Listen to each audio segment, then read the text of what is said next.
Okay, I'm going to try and explain, walk through the ATMGui code and explain why it was done that way. Okay, let's dive straight into it. I'm going to start off with the screen. You should already have listened to the tutorial or the little talk that I made about GUIs being event driven. So you'll know that each of these buttons, especially the menu buttons, they should really be disabled when people are typing in numbers, and vice versa, the numbers should be disabled when people are choosing from the menu. Okay, so I'm going to run this just so you can see it really quickly. The first thing that pops up whenever I run this project is a different window. Now I've created this window. You don't need to create this for now, but I'm going to be introducing this as the next step where you can choose a customer and a bank account. But this is our simulation here, our ATM simulation. Starts off, first of all, whenever you type in a number, when it's using pin mode, it comes up as stars. Alright, it disables all of these buttons, and when you press enter, it takes you to the menu mode. Menu mode, all these are disabled, and this time only the actual menu buttons work.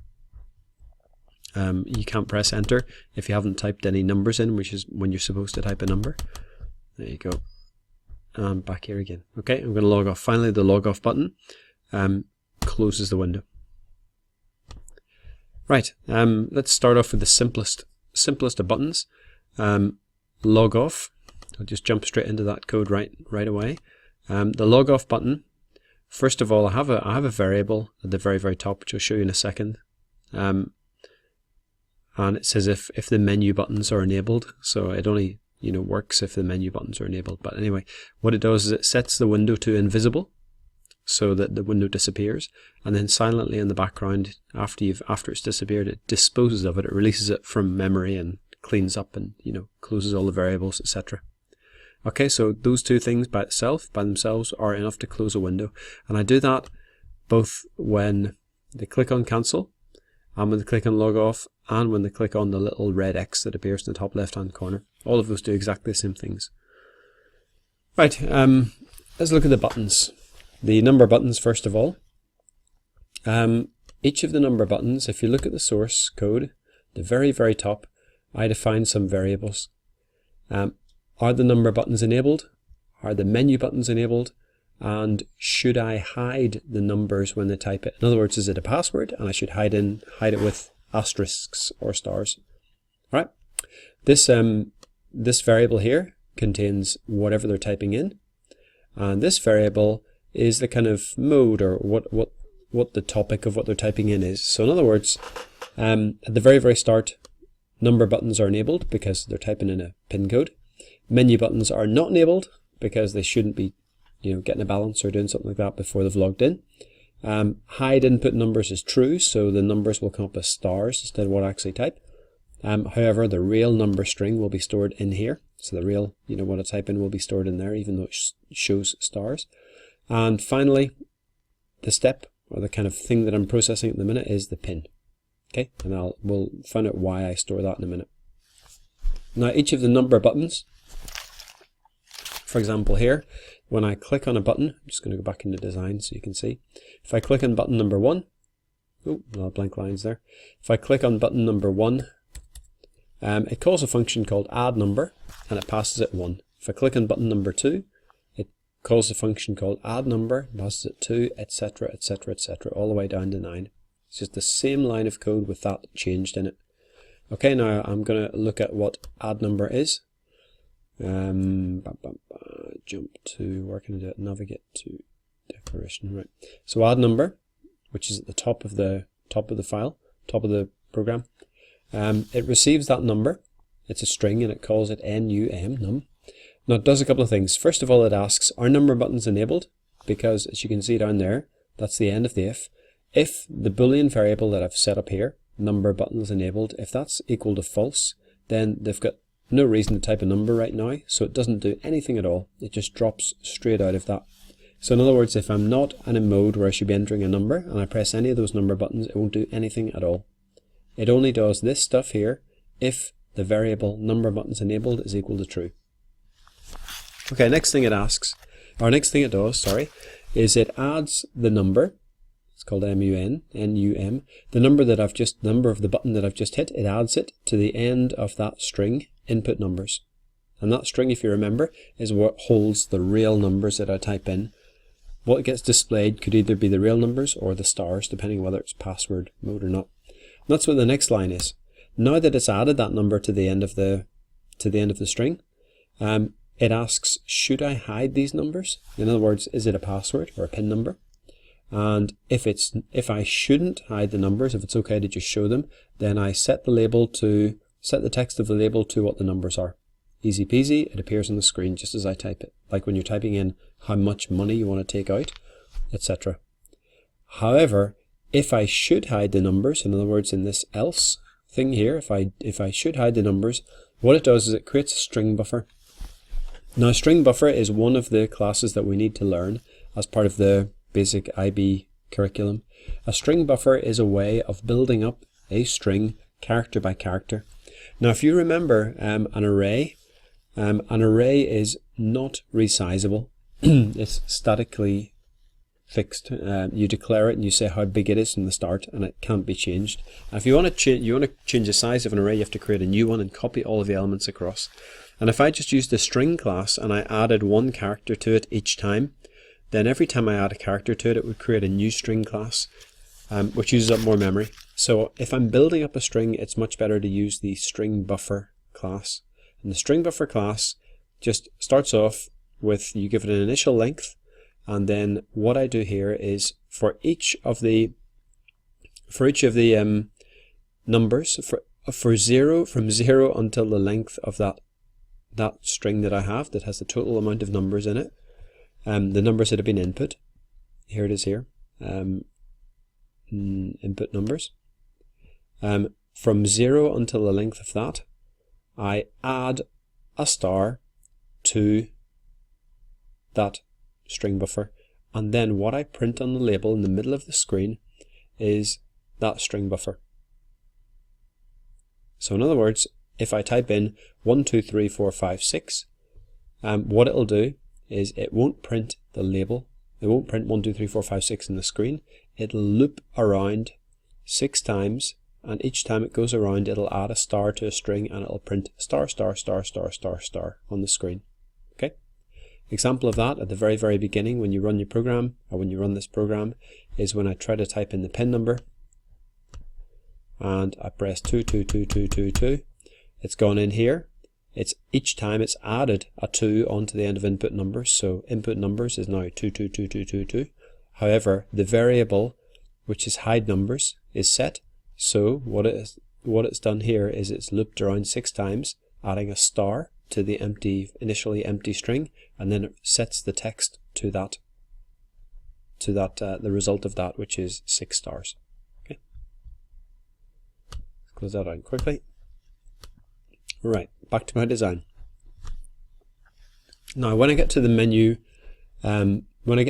here, after I've finished typing in the PIN number, it's going to set it to menu mode. Now, if you see here, menu mode, at the very beginning, menu buttons mode, this and this are basically the same piece of code. This is message display mode, this is menu buttons mode, and this is number buttons mode.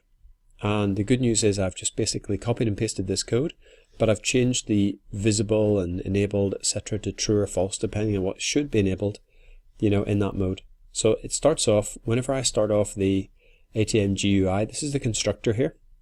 It calls init components, which is a method from NetBeans, generated by NetBeans, which refers to all this generated code about the grid bag down here, or whatever layout you've used. And when it finishes that, it goes to my next line, which I've inserted, and it says hide input numbers equals true. So I'm setting that variable, hide input numbers, that I've defined up here. I'm setting hide input numbers to true, because I'm starting off with the PIN, and I don't want it to be displayed on the screen. And then I say, I print up numbers mode. I call the function number buttons mode, And the message that I print on the screen when when I want it to enter the number is please enter your PIN. So let's go to numbers input mode. Numbers input mode. Did I go past it there? Yes, I did. Numbers input mode, sorry. Yeah, there it is. It calls that and it passes in please enter your PIN. So it sets the background to please enter your PIN. It enables, the number buttons, and it disables the labels and everything else. And from that point onwards, it's waiting for you to type a number button. And as soon as you type a number button, it goes to one of these. Okay. The other mode is if I type in, for example, if I type in a number in number mode. So I type that in, it adds the number, etc. And then eventually, when I'm satisfied with that number that I've typed in, I'm going to press enter. So let's look at enter. At the moment, what enter does is forget about this for a second. Just focus on this bit here.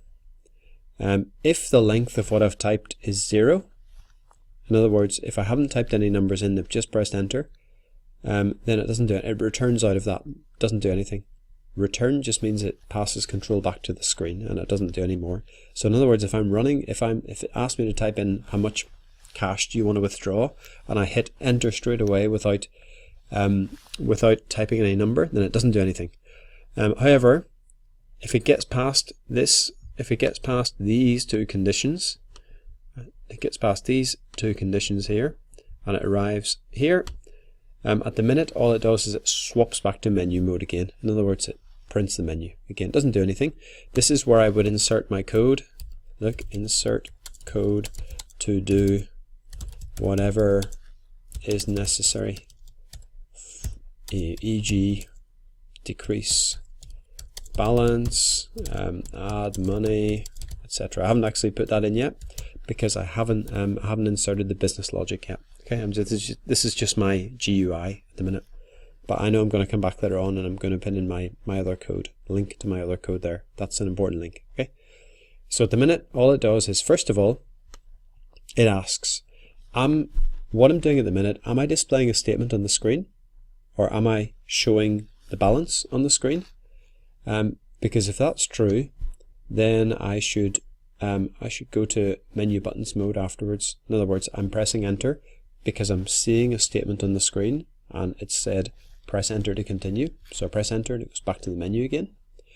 Otherwise, is there an empty input box there? In other words, am I being asked to type in a number and I haven't actually typed in a number yet? And if that is the case, then it doesn't do anything either. In any other case, it goes back to the menu again. Alright, in action, let's just see it. First time I go in, hang on, I'm just going to log in. Okay, so at the minute, down here you can see the code. I'm just about to press the enter button. Look, I'm pressing enter and it's coming down here and it's saying, am I in the statement? No. Am I in the balance? No. Okay. Have I typed in, oh hang on a second, it's not actually doing anything here at all. It should be in this mode. Here we go. So here we go. Enter. I'm pressing enter. It's saying here, first of all, am I in statement mode? No, I'm not. I'm trying to withdraw money. Am I in balance mode? No, I'm not. In that case, it's saying, is the length of what I've typed in the center here, is it equal to 0? It is, so it's returning out of there. It's not doing anything at all. If I type a number in and then I press enter, it's going to go past that and it's going to go to this and turn it back to menu mode again. Try it. There we go, back to menu mode. That's exactly what's happened. Okay. Let's go back into design. So that's enter. Clear, this is probably the simplest one. When you press the clear button, the label, which is in the middle of the screen, which you type numbers into, or shows the numbers you type in, set text to nothing. And also the variable. Remember there's a variable as well in case what you're typing has to be different from what you see on the screen if it's a password. Set that equal to nothing as well, empty string. Okay, so clear just clears what you've typed so far. Here's an example of it working. Oops, I'm not in run mode. Here's an example of it working up here. I type in, I go to, I don't know, withdraw, type this in, I press clear. I'm going to go to the source code so you can see it happening. I press clear, and it's immediately going to set that text to 0. Watch it. There it goes. Set label text to 0, and also set the variable behind it to 0, to empty string, sorry. Okay, back to the design again. So we've done clear, we've looked at enter. Cancel, you know what it is because it's the same as log off and it's the same as the closing of the window. Number buttons, we're going to follow that again and maybe come back to it in a second. Now these menu buttons. Now balance and statement are slightly different to the other ones, because balance and statement, if you look at them, balance, when I press balance, hang on, I'm just going to cancel out, I'm going to go back to the menu. If I press balance, it prints on the screen, press enter to continue, here's your balance, and then, you know, when it's connected it'll have the amount down there. And it doesn't allow me to press anything else. The only thing it'll accept, not even clear, the only thing it'll accept is either cancel, which logs me out of the ATM, or enter, which takes me back to the menu screen. Now that's a separate mode. That one is called, remember I said there were 3 modes at the start. That one is called message display mode. I'm trying to think of a name of it, and I thought, well, you're displaying a message, whether it's a balance or a statement, it's a message. So and what it does is it prints at the top of the screen, press enter to continue, and then whatever message that they've sent. And in the case of the balance, when they click on that button, it calls that function. There it is, message display mode, and it passes it in the string, here is your balance. So here we go, message display mode. Oops. Message display mode, passing it in, what is your balance? So it says, press enter to continue, new line, what is your balance? So check that. There you go, press enter to continue, new line, what is your balance? Then it enables the various buttons and sets things to visible. And then it sets, you know, those labels, which are the menu options, it sets them all to invisible. And it sets number buttons enabled equal false. Look, they're not enabled. Menu buttons enabled equals false. So look, they're not enabled either. And the only thing that I can do is press clear is not enabled. The only thing I can do is press enter. Okay.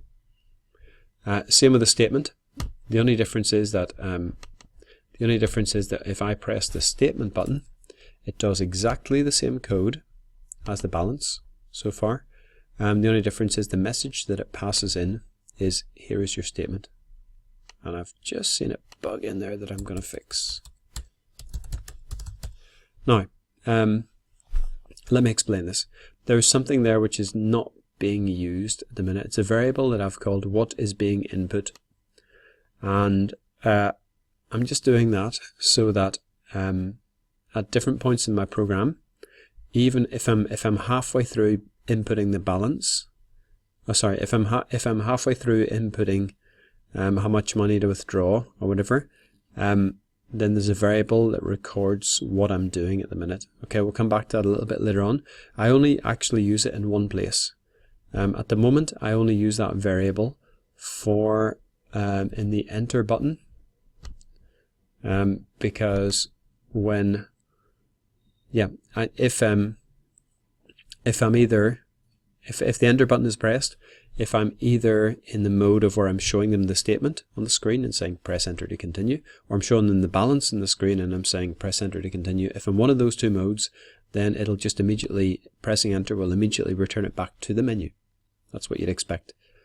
Otherwise it does other stuff. And down here, there's actually going to be a lot of code inserted right here, because all other options after I've typed in enter, it means I've typed in a number followed by enter. So if it's withdraw, I'm going to check their balance, see if they have enough money, give them their, reduce their balance, add a transaction.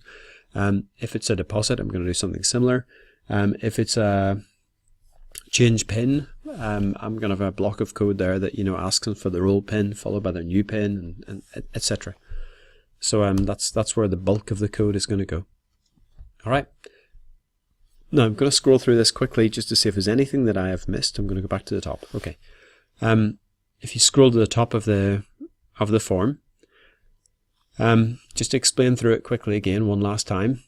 In case you don't know, or you don't remember, extends means that this class actually inherits from the class javax swing jframe. So it has all of the public methods and variables that jframe has, which means that I can do things like I can type in, when I'm closing down the window, I type in dispose, like that. Now dispose, you won't find it anywhere in this class. It is actually a method that is in javax swing jframe. But because it's public, I inherit it here and I can call it. Alright, just a little aside. Now, okay, so this extends a JFrame. Brilliant. So it is a window, in other words. It has two Boolean variables, one for numbers and one for buttons. And if you set them to true, then if you press them, they do something. And if you set them to false, then if you press them, they don't do anything. Hide numbers is if you want asterisks, or in other words stars, displayed instead of the number that you type. That string holds the number that you type even when what is displayed on the screen is stars. And finally, this kind of records what mode you're in and what you're doing at the minute. Okay. Starts off with a constructor, init components, prints in the screen, please enter your PIN, and begins. There is a function called add number, which is called every time you press a number, and it adds to the screen either a star or the number, depending what mode you're in. And if number buttons aren't enabled, it won't do anything. There are three modes: menu buttons mode, display mode, number buttons mode, and every time I call one of those functions, it enables or disables the various controls on the screen. Every single button has an add number function in it, calls add number, the one you've just seen above, calls that add number, which then decides whether it should display it or put a star up. Clear just empties the text box, what's on the screen. Enter, depending on whether it's a statement or a balance. If it is, it'll return it back to the menu. If the number I've typed is zero length, I haven't typed any, then it doesn't do anything. Otherwise, it just returns control back to the menu, assuming that I've finished typing whatever I've done in. Top left, that's balance. Just prints out, here's your balance, and then, press enter to continue. Withdraw, it sets hide numbers to false so that you see what number you're typing in to withdraw, and then it asks withdraw how much and sets it to numbers mode. These are all pretty self-explanatory. At the bottom, this main, by the way, which appears in all of your Swing GUIs, it's inserted automatically by NetBeans. We're going to end up, for now you need this because you only have one form and it needs to run, but we're going to end up taking this away and you're going to be running it from that other window that I showed you before where you can choose the customer and the account. But leave it there for now. And everything else is generated by NetBeans. Okay, now all of this code is located, I've just put it in inside, a second, let me,